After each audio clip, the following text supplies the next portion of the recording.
Hey guys, welcome to the Rusty Beauty's garage and to my own car finally, 1974 TR6. Finally, well-deserved attention because she's been serving me well since last July, I think. Do you know Rusty and Beauty? This is Rusty and this is Beauty. Okay, go play outside. If you don't know the story, there's an entire video series about putting this car back on the road, because when I bought her, she was kind of burnt a little bit. The dash was burnt, there was fire damage. Turned out that the frame was rusted, and she kind of went through a very intensive refreshment of everything, I should call it. There were a few things that I left off my list because they were not so critical. I just wanted to put the car on the road so I can enjoy it for the rest of the summer, last summer. And then I said the rest of the things we're gonna do early in the spring, next spring. Well, didn't happen because I was so busy in the winter. I had to go on a few trips, so my winter projects got delayed, and then the spring projects started coming, and now it is mid-June and I am finally, I'm catching up kind of with projects, and I can take some time off other cars and pay attention to my own car. So in this episode, we're gonna take care of the thrust washers, and there's gonna be a few more episodes, I guess, because I wanna take care of this car. I have an overdrive transmission that I wanna install in her. I have, I don't know, I have a few things that I wanna do. I have an amplifier, for example, for the sound system that I wanna install, so I wanna do that, and it is about time to start doing those things. So without further ado, let's put her on the lift and let's get crack-a-lacking with the thrust washers. Okay, so looking underneath, she has the usual oil leak from here and as well from the rear end, of course. But anyways, we're not addressing that today. Today we're gonna remove all the oil pan bolts. We're gonna drop it down. Before that, of course, we're gonna drain the oil. It is due for an oil change anyway. Mileage-wise, it's not a lot, I guess, but it hasn't been changed since last year. So we're gonna drain this oil and get rid of the oil filter, and then we're gonna remove the oil pan and we will see what's inside. Basically, all these bolts around, I forgot how many they were, I think 22 or something like that, but all of them are accessible. So in the first place, let me show you why we're doing this. So if we pry the pulley towards the back and then we pry towards the front, you see how much it moves? I can even hear it clunking in the back. That is kind of a lot. Okay, so the oil is drained and all the bolts are out. Nothing unusual.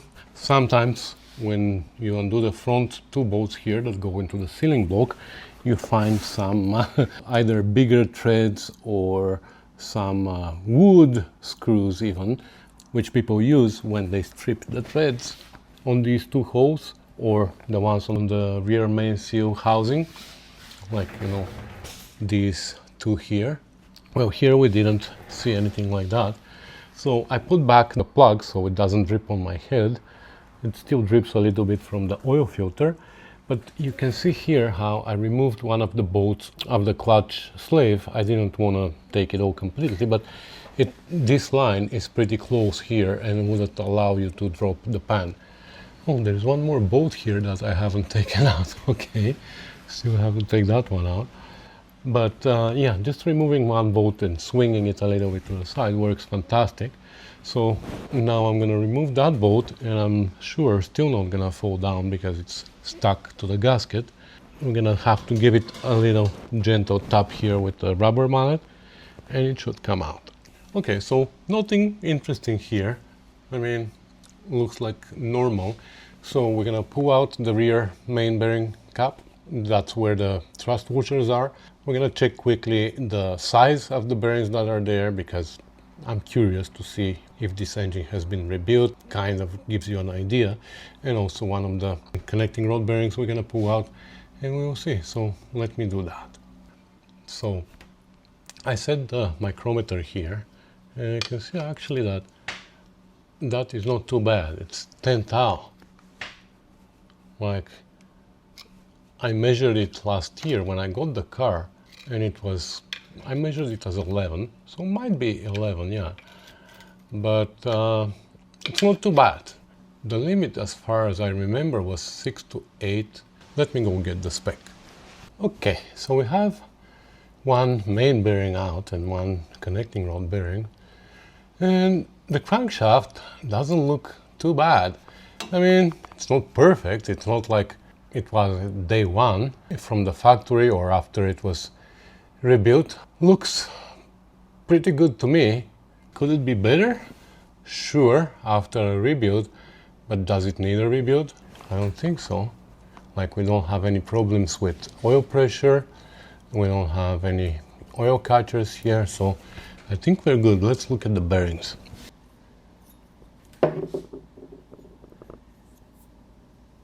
So this one says standard, which is good. Standard is good.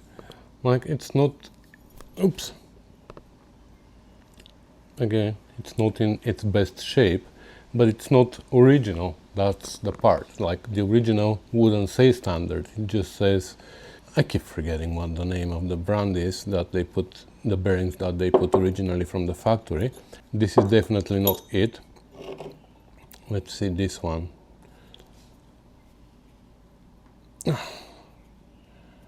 Like, it's worn here, definitely has some wear, but it's not extensive. Like, I don't think it's crazy. This is the original bearing actually. It doesn't say standard or anything, and it has this logo. Again, I think we determined what this logo meant in one of my previous videos about a different car, and now I forgot again. Anyway, not doing anything about it. I wasn't complaining about my oil pressure is good. I just wanted for my information to know whether this engine was rebuilt ever, and I think what was done to it, just the connecting rod bearings were changed at some point, but not the main bearings. That's interesting.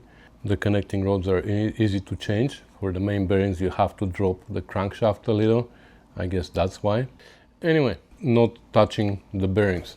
That's how they're gonna go back in. Let's pull out the thrust washers now. First we're gonna pull the crankshaft towards the front, so we can try and push this one out. What can we push it with? A zip tie? I don't see, to be honest.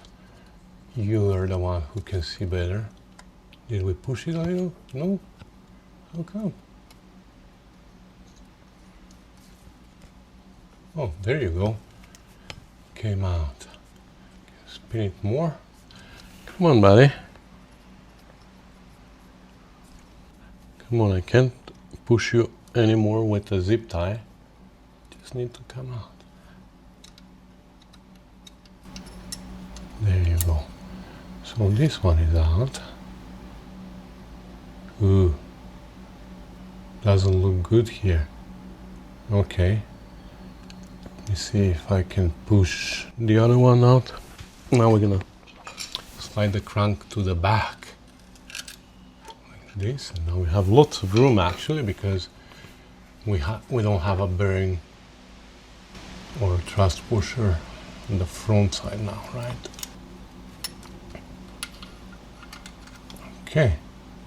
That is the other one. This one looks better. Let's go out and check them. Yeah, this is also the standard one, the original. See? The VP logo. And this one as well has the same logo. But what happened to it? Wow. Well, at least the surfaces there on the crankshaft don't look bad, so that's good. So let's measure. I mean, do I need a micrometer for that? I don't think so. I'm just gonna measure with a caliper. No, so this one is 92 thou. Let's measure everywhere. Same here. Same here. What about this one? Same. 92. Okay, well, let's see what the new ones measure. Okay, I have multiple sets here, all kinds. This one is standard. I have leftovers, you know. Sometimes I make combinations, like one standard and one 5 tau over, so I can get to the correct end play. So let me see what a standard is, what it measures. 92. So this is telling me that my thrust washers are not worn, but my crank surface is worn a little bit. Okay, so in this case, what we can do, if I use one standard and one 5 over, let's see how much a 5 over is. 96. 96, so it is 4 over, not 5 over. So these are our original ones, they are both 92. If we take one out and replace it with 92, nothing changes. We take the other one and replace it with 96, now we are 4 thou higher. With these ones we had 10 end play, so with these ones we should have 4 less, which is 6, which is exactly where we want to be, 6 to 8. So you know what, I'm going to lubricate these, I'm going to put them on, I'm going to put this cap on, I'm going to torque it, and then we're going to measure the end play again. And I'm expecting that we're going to be at 6 tau, but let's see. Okay, so now this is a standard. I'm just using the old engine oil to lubricate them. So this is the standard one, and I'm going to put it with this surface, which is the bearing surface, on the back here towards the crankshaft. So that goes in the rear groove. I know it's hard to see, I'm sorry. Like I need to put my fingers there, I'm sorry. Okay, slid it in. Now we can slide the crankshaft forward. Make sure that this is in the groove. So this is the 5 over. Just making sure. Yeah, 005. So this time with this bearing surface towards the front, so towards the crankshaft again.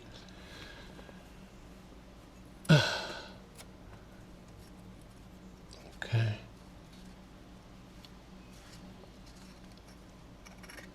It went in.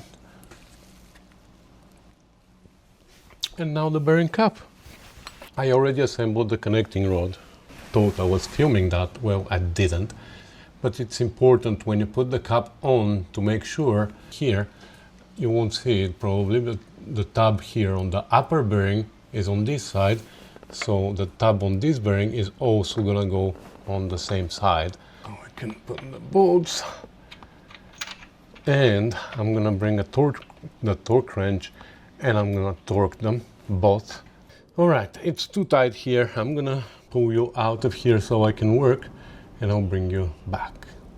Okay, so the connecting rod is torqued to 46, the main bearing is torqued to 65, and now we have an end play of 6 tau. So we're golden.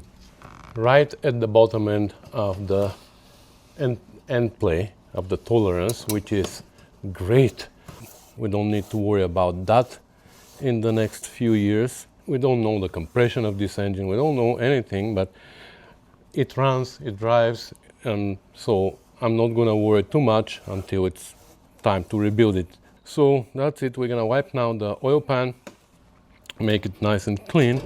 There's some gunk here at the bottom, but nothing that is solid.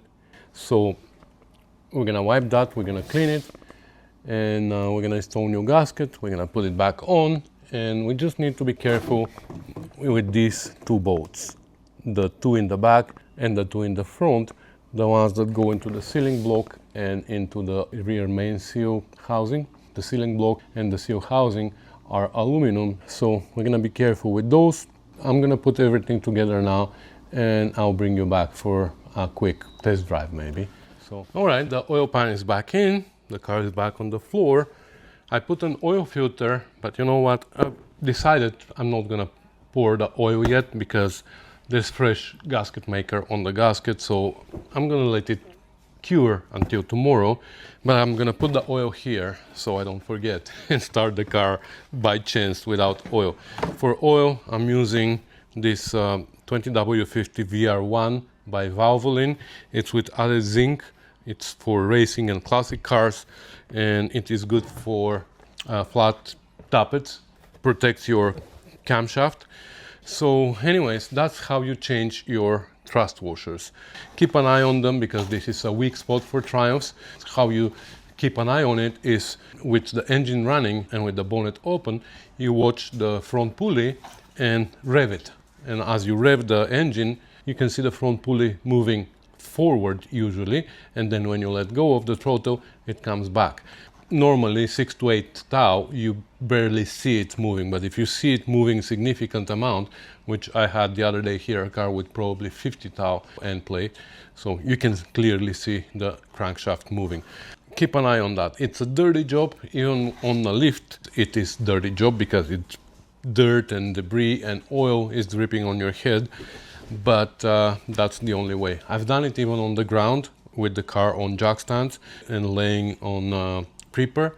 It works, it's just dirty job. So that's gonna be everything for today, guys. Thank you so much for watching, commenting, subscribing, sharing and supporting the channel. Very important. Thank you for that because your support is what keeps this channel afloat. If it wasn't for you, I wouldn't be able to make those videos so detailed. So thank you, guys. So there's links in the description and there's these QR codes that can take you to the places where you can show some support. The support doesn't buy you anything. It is just a matter of choice, and if you feel like it and you can afford it, of course, you can go and find a way to support the channel a little bit. But if you can't afford it, let's say, you're not losing on anything because you still have access to everything that everybody else has access to. So that's everything for today, guys. Thank you, and I'll see you in the next one. Bye.